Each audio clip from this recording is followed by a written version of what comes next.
Sir ಹೇಳಿ sir. April 9ರಂದು ವಿಶೇಷ ಸಚಿವ ಸಂಪುಟ ಕರಿತೀನಂತ ತಾವು ಏನು ಒಳ ಮೀಸಲಾತಿ ಅಂಗವಾಗಿ ವಿಶೇಷ ಸಚಿವ ಸಂಪುಟದ ಕರಿತೀನಂತ ತಾವು ಸರ್ಕಾರ ಬಂದಾಗಲಿಡ್ದು ಒಂದು ಬರೇ ಮುಂದೂಡಿಕೆ ಮಾಡ್ಕೊಂತಾನೆ ಬರ್ತಾ ಇದ್ರಿ. ತಮ್ಮ ಪ್ರಣಾಳಿಕೆಯಲ್ಲಿ ಕೂಡ ಇದು ಒಂದು 6ನೇ ಪ್ರಣಾಳಿಕೆ ಅಂತೂ ತಾವು ಹೇಳಿದ್ರಿ. ನಮ್ಮ ಸರ್ಕಾರ ಬಂದ ನಂತರ ನಾವು ಮೊದಲನೇ ಪ್ರಣಾಳಿಕೆಯಲ್ಲೇ ನಾವು ಒಳ ಮೀಸಲಾತಿ ಜಾರಿಗೆ ಮಾಡಿಕೊಡ್ತೀವಿ, ಜಾರಿಗೆ ಮಾಡೇ ಮಾಡ್ತೀವಿ ಅಂತೇಳಿ ನಮ್ಮ ಜನರಿಗೆ ಇವತ್ತು ಮೋಸ ಮಾಡಿ ತಾವು ಓಟ್ ಹಾಕ್ಸ್ಕೊಂಡಿದ್ದೀರಿ, ಮತವನ್ನು ಹಾಕ್ಸ್ಕೊಂಡಿದ್ದೀರಿ. ಪ್ರತಿ ಬಾರಿನೂ ಪ್ರತಿ ಚುನಾವಣೆಗೆ ಏನು ಮಾತಾಡಿದ್ರಿ ಅದೇ ಬಾರಿನೂ ಇದೇ ಸತ್ತಿನೂ ಮಾತಾಡಿ ಮತ್ತೆ ನಮ್ಮ ಜನರಿಗೆ ಮೋಸ ಮಾಡಿ ಮತ್ತೆ ನೀವು ಅಧಿಕಾರಕ್ಕೆ ಬಂದಿರಿ. ಅಧಿಕಾರಕ್ಕೆ ಬಂದ್ರು ಪ್ರಣಾಳಿಕೆಲಿದ್ರೂ ತಾವು ಇವತ್ತು ಒಂದು ನಮ್ಮ ಒಳ ಮೀಸಲಾತಿಯನ್ನು ಪ್ರತಿ ಸಚಿವ ಸಂಪುಟದಲ್ಲಿ ಮುಂದಾಗ್ತಾ ಬರ್ತಾ ಇದ್ದೀರಿ. ಇವತ್ತು ನೀವು ಜವಾಬ್ದಾರಿ ಸ್ಥಾನದಲ್ಲಿರುವಂತ ಒಬ್ಬ ಅಹಿಂದ ಸಿಎಂ ಅಂತ ತಿಳ್ಕೊಂತ ಬರ್ತಿರ್ತಕ್ಕಂಥ ತಾವು ಸುಪ್ರೀಂ ಕೋರ್ಟ್ ಒಂದು ಆದೇಶ ಕೊಡ್ತಾ ಆಗಸ್ಟ್ ತಿಂಗಳಲ್ಲಿ ಬಹಳ ಒಂದು ಸರಳವಾಗಿ ಒಂದು ಆರ್ಡರ್ ಮಾಡ್ತಾ, ಏನಿಲ್ಲ ಆಯಾ ರಾಜ್ಯಗಳಲ್ಲಿ ತಮಗೆ ಮಾಡುವಂತ ಒಳ ಮೀಸಲಾತಿಯನ್ನು ತಮ್ಮ ರಾಜ್ಯಗಳಲ್ಲಿ ಒಂದು ಮಾಡ್ಬೇಕಂತ ಒಂದು ಶಕ್ತಿ ಕೊಟ್ಟಿರ್ತದೆ, ಆದೇಶ ಮಾಡಿರ್ತದೆ. ಆದೇಶ ಮಾಡಿದ ನಂತರ ಸುಪ್ರೀಂ ಕೋರ್ಟ್ ಆದೇಶ ಮಾಡಿದ ನಂತರ ಮೊದಲನೇ ಬಾರಿಗೆ ತೆಲಂಗಾಣದ ಒಂದು ಸಿಎಂ ಮುಖ್ಯಮಂತ್ರಿ ಅವರು ನಾವು ಒಂದು ನಾಳೆ 4 ದಿವಸದಾಗೆ ಸಚಿವ ಸಂಪುಟ ಕರೆದು ಅವರು ಒಂದು ಒಳ ಮೀಸಲಾತಿಯನ್ನು ಜಾರಿ ಮಾಡ್ತಾರೆ. ಪಕ್ಕದ ರಾಜ್ಯದಲ್ಲಿ ಇವತ್ತು ಹರಿಯಾಣದಲ್ಲಿನೂ ಒಳ ಮೀಸಲಾತಿಯನ್ನು ಜಾರಿ ಮಾಡ್ತಾರೆ. ತೆಲಂಗಾಣ, ಆಂಧ್ರ ಪ್ರದೇಶ ಇರ್ಬೋದು, ತಮಿಳುನಾಡು ಇರ್ಬೋದು, ಇವತ್ತು ಎಲ್ಲಾ ರಾಜ್ಯಗಳಲ್ಲಿ ಒಳ ಮೀಸಲಾತಿ ಮಾಡ್ಬೇಕಂತ ಮಾಡಿದ್ ಎಲ್ಲ ಅವರಿಗೆ ಒಂದು ಆಸಕ್ತಿ ಇದ್ದು ಮಾಡಿದಾರೆ. ಆದ್ರೆ ನಿಮಗೆ ರಾಜಕೀಯ ತೆವಲಿಗೋಸ್ಕರ ಜನರಿಗೊಂದು ದಾರಿ ತಪ್ಪಿಸುವ ಕೆಲಸವನ್ನು ಮಾಡೋದನ್ನು ಬಿಟ್ಟು ಮುಂದೆ ಬರುವಂತ ದಿನಗಳಲ್ಲಿ ಒಂದು ವೇಳೆ ಈ ಒಳ ಮೀಸಲಾತಿಯನ್ನು ಜಾರಿಗೆ ಮಾಡದೇ ಹೋದರೆ ಮುಂದೆ ಬರುವಂತ ದಿನಗಳಲ್ಲಿ ಈಗ ಚುನಾವಣೆಯನ್ನು ಮುಗಿದಿದೆ. ಈಗ ಮೊನ್ನೆ ಒಂದು ಬೈ ಎಲೆಕ್ಷನ್ ಮುಗಿದಿದೆ.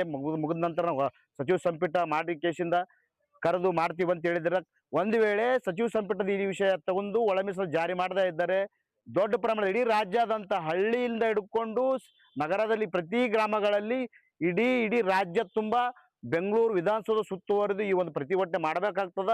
ತಮಗೆ ಅಧಿಕಾರ ಮಾಡಕ್ಕೆ ಬಿಡಲಕ್ಕಂತ ಮಾತೇ ಬರೋದಿಲ್ಲ. ಈ ಒಳ ಮೀಸಲಾತಿ ನಮ್ಮ ಹಕ್ಕು. ಈ ಒಳ ಮೀಸಲಾತಿ ಮಾಡದೇ ಇದ್ದರೆ ಈ ಸುಮಾರು 30 ವರ್ಷದಿಂದ ಮಾಡ್ಕೊಂತ ಬಂದೀವಿ.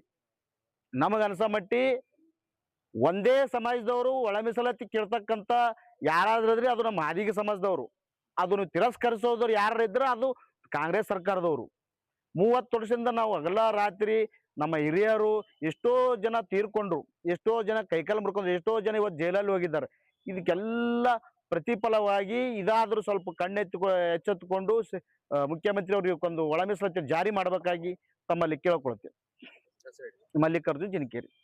ಈಗಾಗಲೇ ಸಂಪೂರ್ಣವಾದ ಒಳ ಮೀಸಲಾತಿ ಜಾರಿ ಮಾಡ್ತೀನಿ ಅಂತಕ್ಕಂಥ ವಿಷಯನಿಟ್ಟುಕೊಂಡು ಸರ್ಕಾರ ಹಲವಾರು ದಿನಗಳಿಂದ ಹಲವಾರು ತಿಂಗಳಿಂದ ಹಿಂದೇಟು ಹಾಕ್ತಾ ಇರ್ತಕ್ಕಂಥದ್ದು ತಮಗೇನು ಗೊತ್ತಿರದ ಸಂಗತಿ ಏನಲ್ಲ. ಈಗಾಗಲೇ ಇದೇ ಏಪ್ರಿಲ್ 9ರ ನಂತರ ಸಂಪೂರ್ಣವಾದ ಒಳ ಮೀಸಲಾತಿ ಜಾರಿ ಮಾಡ್ತೀನಿ ಅಂತಕ್ಕಂಥದ್ದು ಮಾನ್ಯ ಮುಖ್ಯಮಂತ್ರಿಗಳು ವಿಶೇಷ ಸಚಿವ ಸಂಪುಟ ಕರೆದು ತೀರ್ಮಾನ ತೆಗೆದುಕೊಳ್ತಿರ್ತಕ್ಕಂಥದ್ದು ಹೇಳಿದ್ದಾರೆ. ಅದೇ ರೀತಿ ಒಂದು ವೇಳೆ 9ನೇ ತಾರೀಕು ಜಾರಿ ಮಾಡದೆ ಹೋದರೆ ಮುಂದಿನ ಹೋರಾಟ ಮಾದಿಗರ ಹೋರಾಟ ಉಗ್ರವಾದ ಹೋರಾಟ ಮಾಡ್ತಕ್ಕಂಥ ನಾವೆಲ್ಲ ತಯಾರಿ ಮಾಡ್ಕೊಂಡಿರ್ತೇವೆ. ಅದೇ ರೀತಿ ನಮ್ಮ ಒಳ ಮೀಸಲಾತಿ ಯಾವುದೇ ಸಮಾಜದ ವಿರುದ್ಧ ಅಲ್ಲ.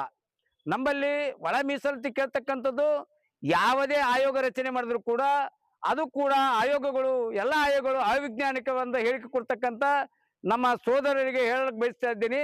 ದಯವಿಟ್ಟು ಒಳ ಮೀಸಲಾತಿ ಜಾರಿ ಮಾಡಬೇಕಾದ್ರೆ ನಾವು ಯಾರೇ ಯಾವ ರೀತಿ ಹೋರಾಟ ಮಾಡಿದ್ರು ಕೂಡ ಸರ್ಕಾರದಲ್ಲಿ ಬರ್ತಕ್ಕಂಥ ಸರ್ಕಾರ ಚೌಕಟ್ಟಿನಲ್ಲಿ ಕಾನೂನು ಚೌಕಟ್ಟಿನಲ್ಲಿ ಬರ್ತಕ್ಕಂಥ ತೀರ್ಮಾನ ಸರ್ಕಾರ ತೆಗೆದುಕೊಳ್ಬೇಕಾಗ್ತದೆ. ನಾವು ಮಾದಿಗರು 34 ವರ್ಷದಿಂದ ಹೋರಾಟ ಮಾಡಿದರೂ ಕೂಡ ಇವತ್ತು ನಮ್ಮ ಜ್ಞಾನಪ್ರಕಾಶ್ ಸ್ವಾಮೀಜಿಯವರು ನಮ್ಮ ಹೋರಾಟಕ್ಕೆ ಅವರು ಕೂಡ ಬೆಂಬಲ ಮಾಡಿದ್ದನ್ನು ನಾವು ಕಂಡಿದ್ದೇವೆ. ಆ ಹೋರಾಟವನ್ನು ಹತ್ತಿರ್ತಕ್ಕಂಥ ಕೆಲಸ ಕೂಡ ಇವತ್ತು ಜ್ಞಾನಪ್ರಕಾಶ್ ಸ್ವಾಮಿಗಳು ಮಾಡ್ತಾ ಇದ್ದಾರೆ. ಆದರೆ ನಾವು ಮುಂದಿನ ದಿನಗಳಲ್ಲಿ ಸ್ವಾಮಿಯವರಿಗೆ ಕಿವಿ ಮಾತು ಹೇಳಕ್ ಬಯಸ್ತಾ ಇದ್ದೀವಿ. ತಾವು ಕೂಡ ಒಳ ಮೀಸಲಾತಿಗೆ ಬೆಂಬಲಿಸಿ ಹೋರಾಟ ಮಾಡಿದೆ ಆದರೆ ನೀವು ನಿಜವಾಗ್ಲೂ ನಮ್ಮ ದಲಿತ ಸಮುದಾಯದ ಒಬ್ಬ ಸ್ವಾಮಿ ಅಂತಕ್ಕಂಥದ್ದು ಕೂಡ ನಾವು ಒಪ್ಕೊಳ್ತಕ್ಕಂಥ ಎಲ್ಲಾ ಕೆಲಸಗಳು ಮಾಡಬೇಕಾಗ್ತದೆ. ಆದರೆ ಸ್ವಾಮಿಗಳಾಗಿ ನೀವು ಕೂಡ ನಮ್ಮ ಹೋರಾಟಕ್ಕೆ ಬೆಂಬಲ ಕೊಟ್ಟಿದ್ದನ್ನು ನಾವು ಇಡೀ ರಾಜ್ಯದಲ್ಲಿ ಒಪ್ಪಿಕೊಂಡು ನಿಮಗೂ ಕೂಡ ಹೋರಾಟದಲ್ಲಿ ಭಾಗವಹಿಸುವುದಕ್ಕೆ ಕರೆ ಕೊಟ್ಟಿದ್ದೇವೆ. ಆದರೆ ವಿನಾಕಾರಣ ಒಳ ಮೀಸಲಾತಿ ಜಾರಿ ಮಾಡದೆ ಹೋದರೆ ಮುಂದಿನ ದಿನಗಳಲ್ಲಿ 2ನೇ ಅಲ್ಲ, ಈಗ 3ನೇ ಹೋರಾಟ ಮಾದಿಗರು ಮಾಡುವುದಕ್ಕೆ ಪ್ರಾರಂಭ ಮಾಡಬೇಕಾಗ್ತದೆ. ಇಡೀ ರಾಜ್ಯದಲ್ಲಿ ನಮ್ಮ ಮಾದಿಗರ ಮೀಸಲಾತಿಗೋಸ್ಕರ ಹಲವಾರು ಜನ ಪ್ರಾಣ ತ್ಯಾಗ ಕಳ್ಕೊಂಡ್ಕೊಂಡಿದ್ದಾರೆ ಮತ್ತು ಹಲವಾರು ಜನ ಬೀದಿ ಪಾಲಾಗಿದ್ದಾರೆ. ಎಲ್ಲ ಹೋರಾಟಗಾರರು 34 ವರ್ಷ ಹೋರಾಟ ಮಾಡಬೇಕಾದರೆ ಯಾವುದೇ ಆಯೋಗದ ಪರವಾಗಿ ಇಷ್ಟು ವರ್ಷ ಹೋರಾಟ ಮಾಡಿದ ಉದಾಹರಣೆ ಇಲ್ಲ. ಆದರೂ ಕೂಡ 34 ವರ್ಷದಿಂದ ಹೋರಾಟ ಮಾಡಿದ್ರು ಕೂಡ ಸರ್ಕಾರ ನಮ್ಮ ಬಗ್ಗೆ, ನಮ್ಮ ಒಳ ಮೀಸಲಾತಿ ಬಗ್ಗೆ ಕಿಂಚಿತ್ತು ಕಾಳಜಿ ವಹಿಸ್ತಾ ಇಲ್ಲ. ಈಗ ಸರ್ಕಾರ ಕೂಡ ಮತ್ತು ಸುಪ್ರೀಂ ಕೋರ್ಟ್ ಆದೇಶ ಬಂದರೂ ಕೂಡ ಇಷ್ಟು ದಿನ ಯಾವುದೇ ಆ ಪಕ್ಕದಲ್ಲಿರ್ತಕ್ಕ ಆಂಧ್ರ ಮತ್ತು ತೆಲಂಗಾಣ ರಾಜ್ಯದಲ್ಲಿ ಅವಾಗಿನ ಕೂಡಲೇ ಜಾರಿ ಮಾಡಿ ಅಲ್ಲಿರ್ತಕ್ಕಂಥ ಸಾಧಕ ಬಾಧಕಗಳನ್ನು ಸರಿಪಡಿಸಿ ಇವತ್ತು ಮಾದಿಗರಿಗೆ ನ್ಯಾಯ ಕೊಡಿಸ್ತಕ್ಕಂಥ ಕೆಲಸ ಮಾಡಿದ್ದಾರೆ. ಅದೇ ಒಂದು ಉದಾಹರಣೆಗಳನ್ನು ಇಟ್ಟುಕೊಂಡು ಸರ್ಕಾರ ತೆಲಂಗಾಣ ಮತ್ತು ಆಂಧ್ರದಲ್ಲಿ ಇರ್ತಕ್ಕಂಥ ಜಾರಿ ಮಾಡ್ತಕ್ಕಂಥ ಕೆಲವು ದಾಖಲಾತಿಗಳನ್ನು ತರಿಸಿಕೊಂಡು ಮತ್ತು ಕಾನೂನು ತಜ್ಞರ ಸಲಹೆಯನ್ನು ತೆಗೆದುಕೊಂಡು ಮತ್ತು ಎಲ್ಲ IAS ಅಧಿಕಾರಿಗಳ ಸಲಹೆಯನ್ನು ತೆಗೆದುಕೊಂಡು ಸಂಪೂರ್ಣವಾದ ಒಳ ಮೀಸಲಾತಿ ಜಾರಿ ಮಾಡಿದೆ. ಆದರೆ ನಾವು ನೀವೇ ನಮ್ಮ ಸರ್ಕಾರದ ದೇವರೆಂದು ತಿಳ್ಕೊಂಡು ಇವತ್ತು ನಾವು ಭಾವನೆಯಿಂದ ನಿಮಗೆ ಪೂಜೆ ಮಾಡ್ತಕ್ಕಂಥ ಕೆಲಸ ಕೂಡ ನಾವು ಮಾಡಬೇಕಾಗ್ತದೆ. ಒಂದು ವೇಳೆ ನೀವೆಲ್ಲನೂ ಕೂಡ ಈ ತಿರಸ್ಕಾರ ಮಾಡಿದ್ದೆ ಆದರೆ ನಾವು ನಿಮ್ಮ ತಿಥಿ ಮಾಡ್ತಕ್ಕಂಥ ಕೆಲಸ ನಾವು ಮಾಡ್ಬೇಕಾಗ್ತದೆ ಕೂಡ ಸರ್ಕಾರಕ್ಕೆ ಎಚ್ಚರಿಸ್ತಾ ಇದ್ದೀವಿ. ದಶರಥ್ ಕಲಗುರ್ತಿ ಅಂತ. ಇವತ್ತಿನ ದಿನ ದಲಿತರಲ್ಲೇ ಬಹುಸಂಖ್ಯಾತ ಮಾದಿಗ ಸಮಾಜ ಅತಿ ಹಿಂದುಳಿದಿದ್ದು, ಮಾದಿಗರಿಗೆ ಯಾವ ರೀತಿಯ ಸೌಲಭ್ಯ ಕಲ್ಪಿಸಲಿ ಸರ್ಕಾರಗಳು ವಿಫಲವಾದದ್ದು, ಈ ಎಲ್ಲ ವಿಷಯಗಳು ಎಲ್ಲ ಸರ್ಕಾರಗಳಿಗೂ ಮತ್ತು ಎಲ್ಲ ನಾಡಿನ ಜನತೆಗೆ ಗೊತ್ತಿರತಕ್ಕಂಥ ವಿಷಯ ಆಗಿದೆ.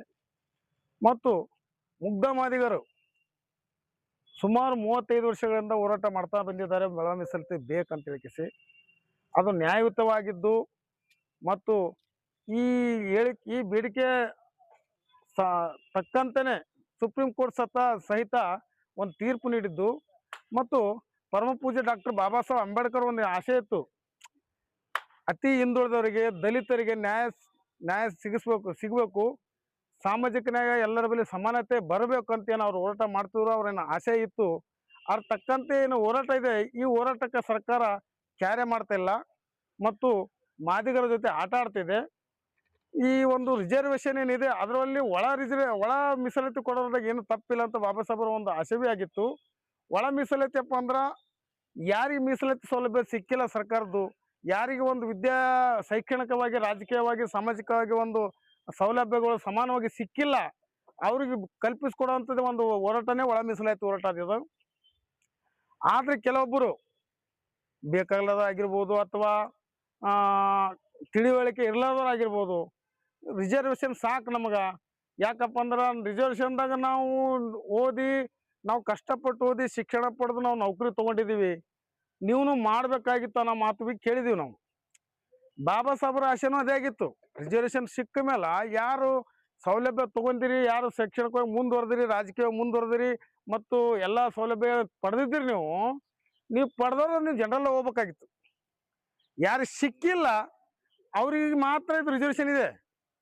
ಯಾರಿಗೆ ಸೌಲಭ್ಯ ಸಿಕ್ಕಿಲ್ಲ, ಇನ್ನೂ ಕೆಲವೊಬ್ರು ಯಾರು ಓದಿಲ್ಲ ಅಂತಾರಲ್ಲ, ನಾವು ಏನು ನಮ್ಮ ಸಮಾಜದಾಗ ಮಾದಿಗ ಸಮಾಜದಾಗ ಯಾರಿಗೆ ಶಿಕ್ಷಣದಾಗ ವಂಚಿತರಾಗ್ಯಾರ, ಯಾರು ರಾಜಕೀಯದಾಗ ವಂಚಿತರಾಗ್ಯಾರ, ಎಲ್ಲಿ ಸಾಮಾಜಿಕವಾಗಿ ಯಾವುದೇ ಒಂದು ರೀತಿಯಲ್ಲಿ ವಂಚಿತರಾಗ್ಯಾರಲ್ಲ ಅವ್ರಿಗೆ ಆಗಿಲ್ಲಪ್ಪ, ಸೌಲಭ್ಯಗಳು ಸಿಕ್ಕಿಲ್ಲಪ್ಪ ಅಂತಂದ್ರೆ ಅವ್ರು ಇನ್ನೂ ಅತಿ ಹಿಂದುಳಿದಾರೆ, ಅವ್ರಿಗೆ ರಿಸರ್ವೇಷನ್ ಸಿಗ್ಬೇಕು. ಅದೇ ಒಂದು ನ್ಯಾಯ, ಇದು ಬಾಬಾ ಸಾಹೇಬರ ಒಂದು ಆಶಯನೂ ಆಗಿತ್ತು. ಅದಕ್ಕೆ ಒಳ ಮೀಸಲಾತಿಯನ್ನು ವಿರೋಧ ಮಾಡ್ತಾರಲ್ಲ ಅಂಥವ್ರು ಈ ಮಾತನ್ನ ಹೇಳಕ್ಕೆ ಇಷ್ಟಪಡ್ತೀನಿ. ಯಾರು ಒಳ ಮೀಸಲಾತಿಯಲ್ಲಿ ತಗೊಂಡು ಮುಂದುವರೆದಿರಲ್ಲ, ನೀವು ಮುಂದೆ ಬರ್ಬೇಕಂತ ಕೇಳ್ತಿದ್ರಲ್ಲ, ನಾವು ಮುಂದೆ ಬರ್ಬೇಕಾದ್ರೆ ನೀವು ಮುಂದುವರೆದ್ರೆ ಆಲ್ರೆಡಿ ಜನರಿಗೆ ಹೋಗ್ಬಿಡ್ರಿ. ನೀವು ರಿಸರ್ವೇಷನ್ ಸಿಗ್ಬೇಕಾಗಿತ್ತು, ಸಿಕ್ಕಿರಿ ತೊಗೊಂಡ್ರಿ, ಪರವಾಗಿಲ್ಲ. ಯಾರು ಸಿಕ್ಕಿಲ್ಲ ಅವ್ರಿಗೆ ಮಾತ್ರ ರಿಸರ್ವೇಶನ್ ಸಿಗ್ಬೇಕು ಅನ್ನೋದೇ ಒಂದು ಪರಮಪೂಜ್ಯ ಡಾಕ್ಟರ್ ಬಾಬಾ ಸಾಹೇಬ್ ಅಂಬೇಡ್ಕರ್ ಒಂದು ಆಸೆ ಆಗಿತ್ತು. ಅದಕ್ಕೆ ಇದೇ ಒಂದು ಏನು ಸ್ಲೋಗನ್ ಅದ ಸರ್, ಬಾಬಾ ಸಾಹೇಬ್ರ ಸ್ಲೋಗನ್ ಮ್ಯಾಗೆ ನಡ್ತಕ್ಕಂಥ ನಮ್ಮ ಮಾದಿಗ ಸಮಾಜ ಇವತ್ತು ದಿನ ಒಳ ಮೀಸಲಾತಿ ಎಲ್ಲಿವರೆಗೆ ಆಗಲ್ಲ, ಈ ಮಾದಿಗನ ಒಂದು ದೇಹದಾಗ ಈ ಒಳ ಮೀಸಲಾತಿ ಅನ್ನೋದು ಒಂದು ಸಿರ ಇದ್ದಂಗೆ ನಮ್ಗೆ. ಇದು ಒಳ ಮೀಸಲಾತಿ ಸಿಗತ್ತಾಕ ಈ ಮಾದಿಗ ಸಮಾಜ ಪರಿಪೂರ್ಣವಾಗಲ್ಲ. ಪರಿಪೂರ್ಣವಾಗಿ ಒಂದು ಶೈಕ್ಷಣಿಕವಾಗಲಿ, ಒಂದು ಆರ್ಥಿಕವಾಗಲಿ, ರಾಜಕೀಯವಾಗಲಿ ಅವ್ರಿಗೆ ಸೌಲಭ್ಯ ಸಿಗೋದಿಲ್ಲ.